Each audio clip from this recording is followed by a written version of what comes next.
G'day, I'm Paul. So look, while styling of Genesis SUVs can be a little bit hit and miss according to some, because styling is subjective, I think the styling of Genesis sedans is top notch, and this is a good example. This is the facelifted, restyled Genesis G70. This one right here is the top specification 3.3 T Sport, which means it has a dirty big twin turbo V6 under the bonnet. This competes with things like the Audi A4, the Mercedes-Benz C-Class and the BMW 3 Series. If this is a little too expensive at the top end at just over $75,000, the entire range kicks off at a little over 60 grand. So there is kind of a little bit of everything there if you do want one of these luxury sports sedans.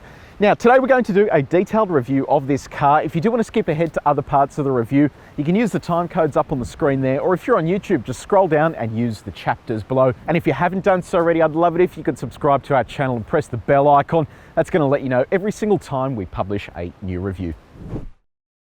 Okay, before we kick off on exterior styling, I have to apologize for the wind. It is seriously windy today and cold, so if you hear any wind noise, apologies. You've got 18 colors to pick from. 18, that is ridiculous. And they're all free, which is good, except the matte colors. They're $2,000. This is one of the matte finishes. I really like the look of this. It stands out beautifully in traffic. I actually saw the bigger GV80 SUV in a matte green, and I think it looks absolutely schmicko. Now, I know that styling is entirely subjective, but I think what they've done here with the design is, I don't know, it just looks razor sharp. When you have a look at some of the styling elements here, you've got this big old grille, that piano black finish on it. You've got this gloss finish along the top there, and then a proudly worn Genesis badge. Over here, you've got a big old set of headlights. You can get a luxury pack that makes these matrix LED. Otherwise, they are just a standard LED setup with LED daytime running lights.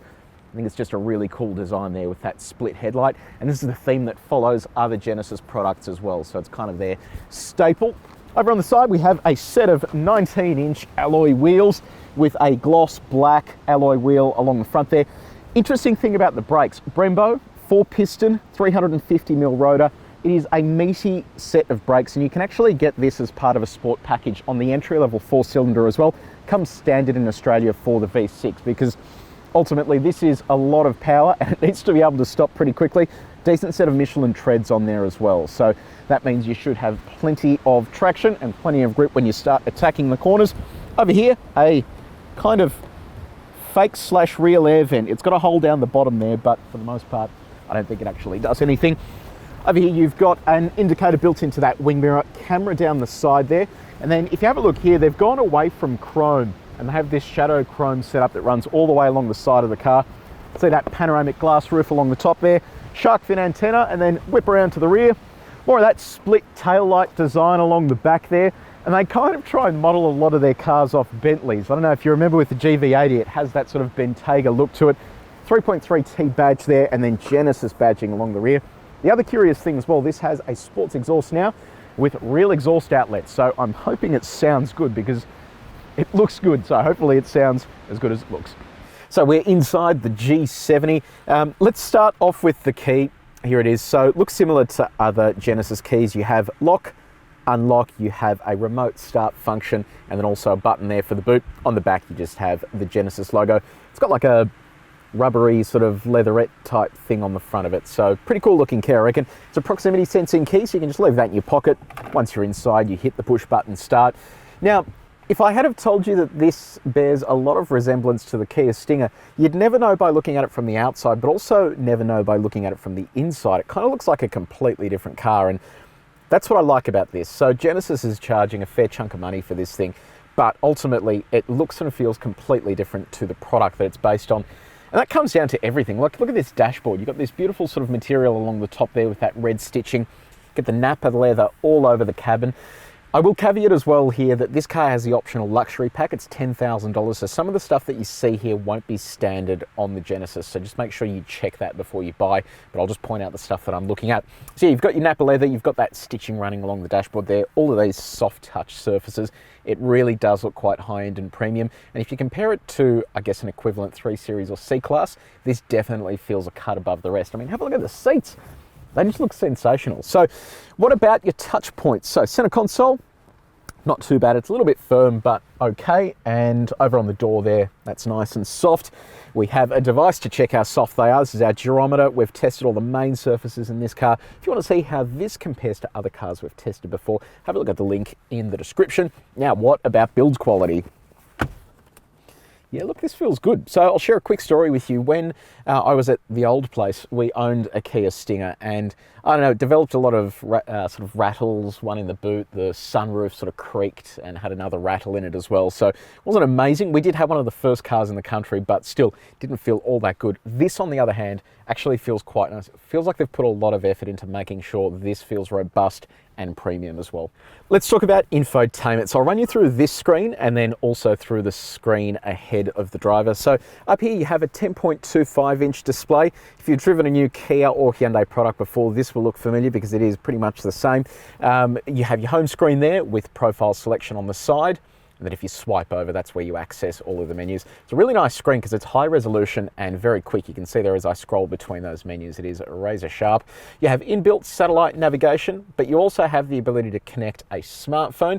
It is wired, so you have to use a wire regardless of whether it's Apple CarPlay or Android Auto.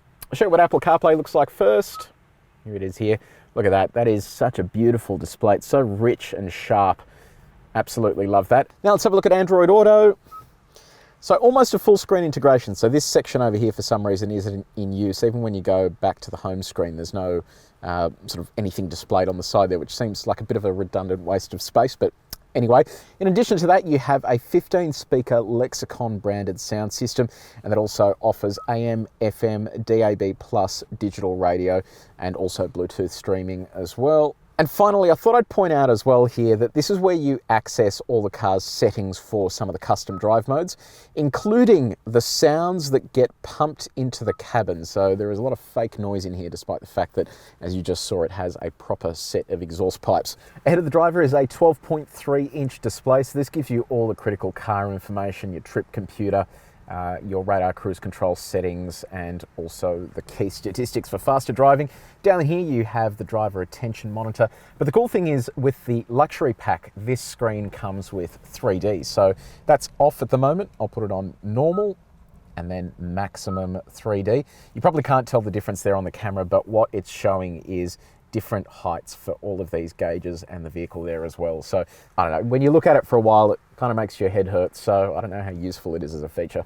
Let's talk about safety tech. So you have autonomous emergency braking with pedestrian and cyclist detection. You have a lane departure warning and a lane keeping assistant, including a self-steering function.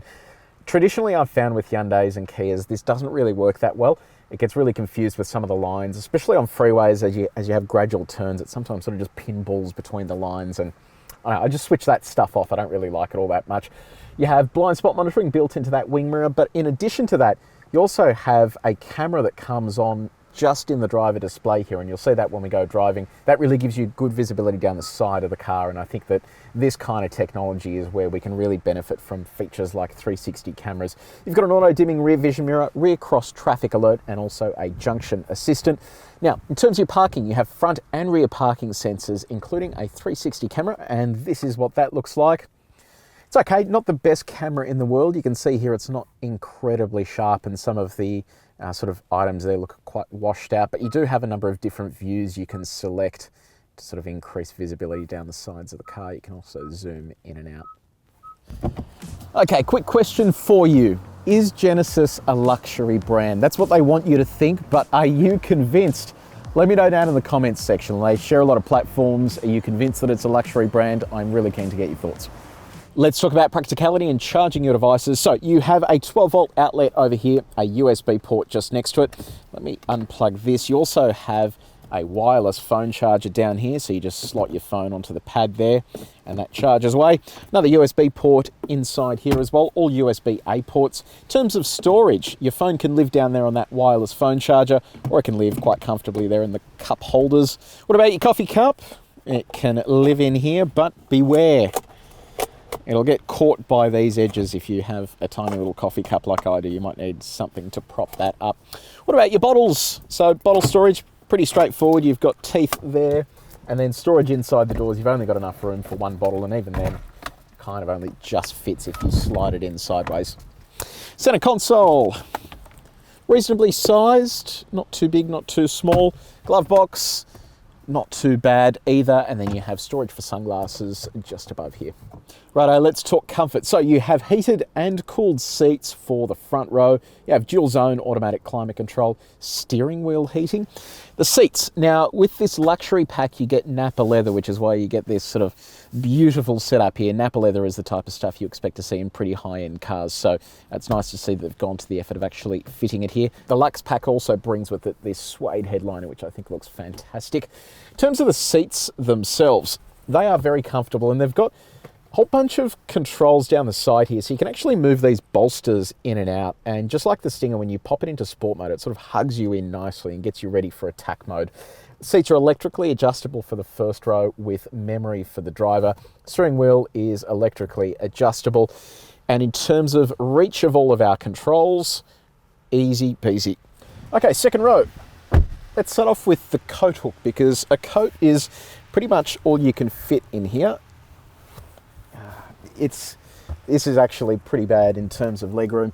Actually, there is no legroom. Toe room, there's even less toe room. It's so strange. My toes are basically, the only place they can go is off center because there's a rail in the way stopping me from actually fitting under there. Then on top of that, the seat is so low that I can't even get my shoe under there. So it's pretty disappointing. In terms of my seat, yes, it is quite far back. You can see here when the seat's all the way forward, you get a whole lot more legroom, but it means your front sort of passenger gets no legroom at all. So yeah, no knee room, no toe room, headroom is okay. We found a similar thing in the Stinger as well. They just haven't really proportioned it well despite how big it looks from the outside. But if you put those points to one side, you have air vents over here, USB charging, map pockets. You get that same Napa quilted leather. Center armrest here with two cup holders, so you can fit your bottle in there if you need to. Slide back up there, and then your bottle can't even fit into the door, so just to add to the disappointment of the second row. Now, what else have we got back here? Suede headliner continues down the back. You have seat heating for the second row as part of that Luxe pack. You also have these controls to move your front passenger seat forwards and backwards if you need to. Okay, let's talk cargo space. So you crack the boot open by pushing that little button just there. That opens up 330 litres of cargo space. So it's not the most cavernous boot in the world, but beneath the cargo floor you have a space saver spare tyre. Got some hooks off to the side. And you can see they've tried to make this feel a little more premium by fitting it with things like first aid kit, warning triangle. It's all stuff that you traditionally find in a German car. Then in addition to that, you have a roadside assistance kit, which includes, let me open this up, you have a poncho just in case it gets wet, some fancy looking gloves and a towel in case it's a hot day and you're sweating. But I think this is the look and feel they're going for. They want it to feel like a German vehicle. Now, what does it look like with our bags in there? So laptop bag fits there, suitcase fits all the way in as well. You can expand the space a little bit further by dropping the second row. I'll show you what that looks like. And that gives you access to a fairly flat load floor. So we are inside the Genesis G70. Now, I should mention that one of my favourite cars, I guess, in the history of big sedans has always been the V8 Commodore, Australian product, and they just finished off brilliantly with an LS3 powered version, and it was just very smile-inducing stuff. Then Kia came along and said, hey, we're going to produce a Stinger, which has plenty of go rear-wheel drive sedan, and that made me just as happy. They then added an exhaust to it to make it louder and stuff like that. So it is a good generation of cars. This, under the skin, if you didn't know, is basically a Kia Stinger.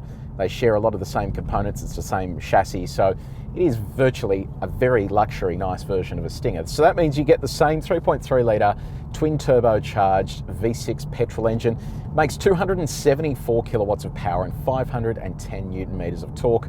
And that's all mated to an 8-speed automatic transmission. So the 8-speed, we were kind of critical of that early on because it wouldn't let you do, I don't know, high performance driving. And we haven't had the chance to track this car yet, but given it'll be the same gearbox, I don't know, it is one of those things that I think was a slight miss in the Stinger's field, and that was simply the gearbox wasn't quite sharp enough or engaged enough to do high performance driving, and I think this is going to be the same bet. But if you put that to one side, it actually still has heaps to go. Here in comfort mode, you can just lean into the throttle and the thing just hooks up like you wouldn't believe. It has so much punch in the mid-range. I just don't think you really need to be worried too much about a gearbox because you're not going to be out on the track in this anyway. But let's give this a little kick here. Yeah, look, it responds really quickly. There's not really a great deal of lag. Even if you sort of lean on that torque band, it just sort of slingshots you beautifully. It's actually quite addictive. And you certainly feel that sort of rear-wheel drive feel from the back end. It squirms a little bit just as it hooks up, and I think that is an indication of this being right near its torque limits. I think you would have to go for a grippier, wider tyre at the rear to be able to harness any more sort of thrust out of this engine. I think it'd send you off into the trees if you were just a little bit too excited with it all. So before we get stuck into the drive modes and that kind of thing, what does the ride feel like in comfort? What they've been able to do here is give this a slightly more luxurious, sort of cushy feel above and beyond the Stinger. It doesn't feel like a sporty car unless you engage the sport mode. And I think there's a bigger differentiation there between comfort and sport than there is in the Stinger. Steering feel is good, about center. It doesn't have a great deal of feel. It kind of feels just a little bit numb, and I think that was always the issue with the Stinger. It had good steering feel, but it wasn't amazing. If I compare it to the SS Commodore, for example, they really were able to dial in some great steering feel into that car, and this kind of feels just a tiny bit underdone in terms of what you'd expect from a big performance sedan. But, I mean, at the end of the day, you really want to be going through these sport modes. So you've got Eco, Comfort, Sport, Sport Plus, and Custom. So Sport Plus disables traction control and puts everything into its most aggressive setting. And then I've got Custom set up to give us comfort steering, but Sport everything else. And let's see what this exhaust sounds like. Yeah, it's not too bad. It's not as raucous as the exhaust you can get on the Stinger. This thing absolutely hammers. I think you could find yourself in a pretty decent degree of trouble if you overcook this. Oh man, it absolutely goes. So yeah, one thing I noticed just there, as I grabbed the end of first, it just pulled the next gear. It doesn't actually let you hold the gears, which is one of my pet hates with cars like this. If I want to be in manual mode and I want to run it right up to the limiter and I've got a corner coming up or something, don't then grab the next gear, because then there's an unnecessary gear change to come. So that is a little bit annoying, but if we just give this another punch.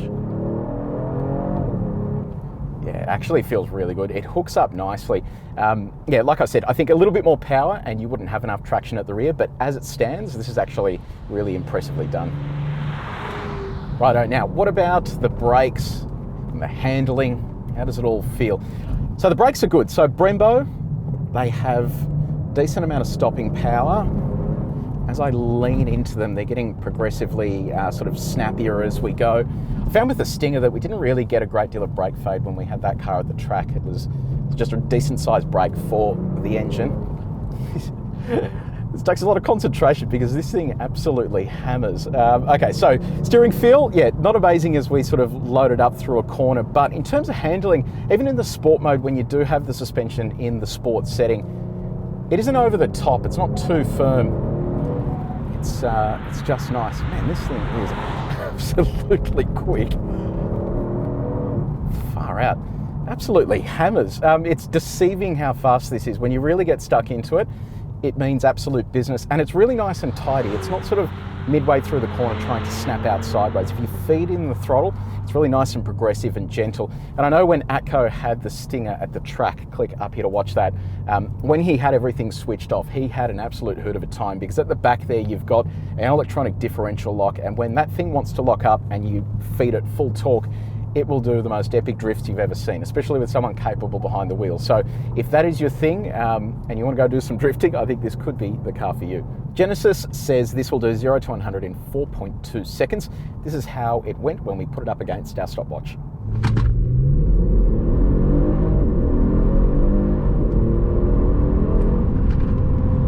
Okay, let's go into comfort mode. We'll make it all quiet again, and let's talk about fuel economy. So the official fuel economy figure is 10.2 litres per 100 Ks. We're currently sitting on 14.2. Now keep in mind, before we had the car, this was on a drive loop with one of my colleagues, and he was giving a fair old hammering.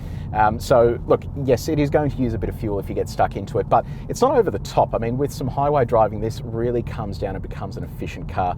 I know, again, I'm throwing back to the Stinger here, but I did a long distance drive in that when we had one ages ago, and it ended up averaging like 8 litres per 100 Ks on the freeway, and I think that's pretty impressive for a Turbo 6. Now, what about visibility? So at the front, it's great. I can see sort of clearly the edges of the car. I've got a good sort of sight over that head-up display. Visibility out the sides is pretty good, decent sized wing mirrors, blind spot monitor into there, and then when I put the indicator on, I get the camera come up as well, so you're really just covered on all bases. And then looking out the back window, visibility is also good. It is a narrow-ish envelope, but it's pretty easy to see out of. Now, what about road noise? Yes, this is a luxury car. You want it to be quiet, and it is quiet enough. Out on coarse chip roads, these tyres do attract a fair bit of noise, but for the most part, it's nice and quiet inside the cabin. It doesn't feel as noisy as a Kia Stinger, so I think that's a big bonus. So normally we would do the outro outside the car, but it is way too windy, and we thought we'd just do it in here instead. So Genesis G70, what do we reckon? Look, it feels luxurious. There is absolutely no doubting it. When you sit in here, everything feels really nice. Behind the wheel, it hammers as well. That V6 turbo engine is an absolute perler, and this is just it's a proper sports sedan, so it puts a smile on your face. That's all good. But would you buy it over a equivalent C-Class BMW 3 Series or an Audi A4? Well, that's the question that you need to answer. And the reason I say that is you kind of know what to expect when it comes to those other brands in terms of resale. With these guys, you really don't know what this car is going to be worth in a few years' time. So my understanding is they will do some kind of a future value type arrangement where you'll know for certain what it's worth. In that case, I think it's worth a punt. I mean, it is a really nice car to drive. It is disappointing that there is no legroom in the rear. Like literally no legroom. The boot is pretty small as well. But if you put those things to one side, they've accomplished a fair bit here if you're willing to pay just a little bit more to have it sit between the entry level of the 3 Series and then the slots as you move your way up. So let me know what you think in the comments section below. Would you buy one of these? Have you bought one of these? What's it been like to live with? And if you did enjoy this video, please make sure you like it and share it with your mates as well. If you haven't done so already, subscribe to our channel and press the bell icon as well. But until next time, take it easy.